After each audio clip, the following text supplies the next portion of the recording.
ఉపనిషత్తులకు ఉన్నటువంటి పేర్లకు సైతం ఎంతో ప్రశస్తి ఉందంటారు. అందులో తైత్తిరీయోపనిషత్ ప్రత్యేకత ఏమిటి?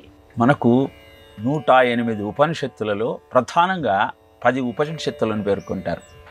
ఈశ కేన కఠ ప్రశ్న ముండక మాండుక్య తిత్తిరి ఐతరేయంచ ఛాందోగ్యం బృహరాజన్యకం తథా అని.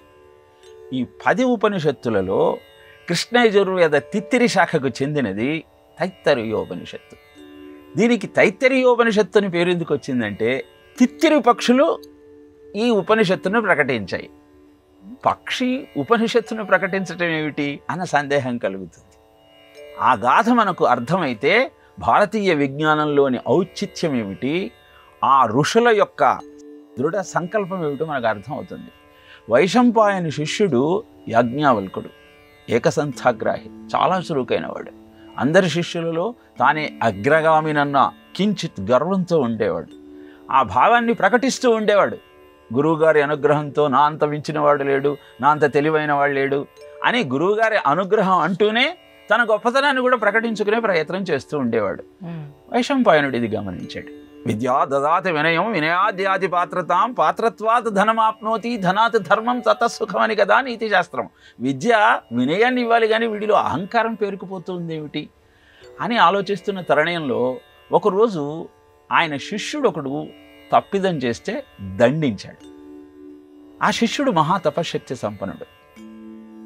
అది గమనించేసిన శిష్యులంతా గురువు గారికి బ్రహ్మహత్యాపాతకం వస్తుందేమో, ఎందుకంటే కాలితో తన్నాడు, తప్పు చేశాడని అని అనుకుంటూ ఉంటే ఈ యాజ్ఞవల్కుడు గురువుగారి బ్రహ్మహత్యాపాతకాన్ని కూడా నేను పోగొట్టగలను, అంత మంత్రశక్తి నా దగ్గర ఉన్నది, నేనంటే ఏమనుకుంటున్నారు అని గొప్పలు చెప్పటం ప్రారంభించాడు.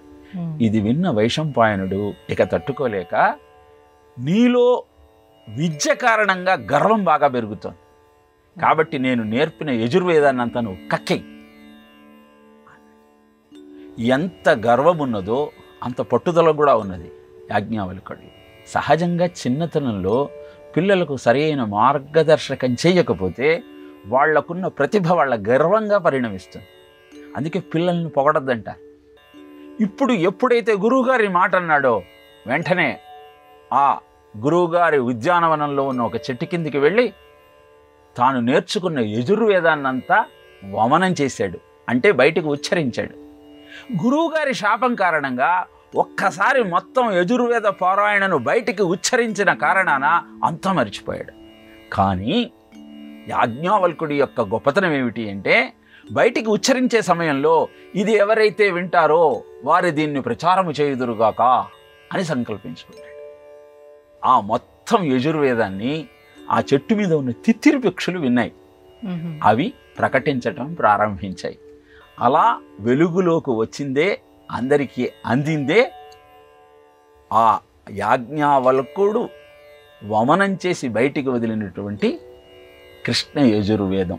దీన్ని కృష్ణ యజుర్వేదం అని ఎందుకంటారు అంటే ఆ తరువాత తాను మరిచిపోయిన విజ్ఞానాన్ని తిరిగి సంపాదించుకోవాలని కఠోరమైన సాధన చేసి పెద్దలను ఆశ్రయించి సూర్యోపాసనను చేసి మళ్ళీ శుక్ల యజుర్వేదాన్ని ఆవిష్కరించాడు.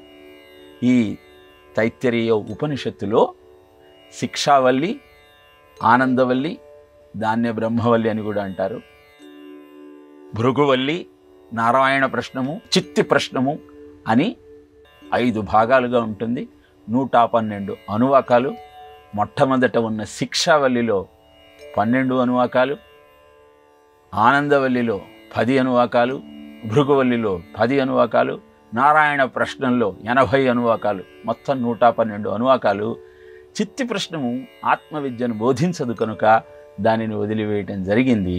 శిక్ష అంటే బోధన అని అర్థం.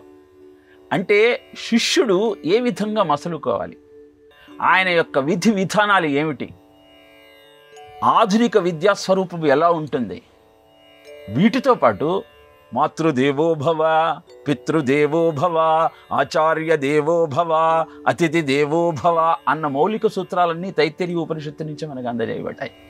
అలానే ఆనందవల్లి, బ్రహ్మవల్లిలో ఈ విద్య దేనికి నీకు అవసరం అంటే ఆ పరమాత్మను తెలుసుకోవటానికి అవసరం అన్న విషయాన్ని ప్రస్తావన చేస్తూ సహనో భవతు సహనౌ భునత్తు సహ వీర్యం కరవావహే తేజస్వినావధీతమస్తు మా విద్విషావహే అని మనం చెప్పుకునే అందరూ కలిసి ఉంటూ ఎవరిని ఒకళ్ళను ద్వేషించకుండా సహజీవనం చేయాలన్న అద్భుతమైనటువంటి విజ్ఞానాన్ని ఈ తైత్తరీయ ఉపనిషత్తులోని ఆనందవల్లి ద్వారా తెలియజేస్తే భృగువు తన తండ్రి అయిన వరుణ్ణి అడుగుతాడు, ఆ బ్రహ్మాన్ని ఎలా తెలుసుకోవాలి అంటే అన్నము, చక్షువు, శ్రోతము, మనస్సు, వాక్కు ఇత్యాదుల ద్వారా ఆ పరబ్రహ్మను తెలుసుకోవచ్చు అన్న విషయాన్ని తెలియజేస్తాడు. నారాయణ ప్రశ్నల్ని యాజ్ఞి అని కూడా అంటారు. దీంట్లో ఈ కర్మం యొక్క విధానాలు, యజ్ఞం యొక్క విధానాలన్నీ తెలియజేయబడి ఉంటాయి. ఇలాంటి అద్భుతమైన విజ్ఞానం మనకు భారతీయ జీవన విధానంలో మార్గదర్శకం చేస్తూ మన జీవితాన్ని సుసంపన్నం చేస్తూ ఉంటుంది.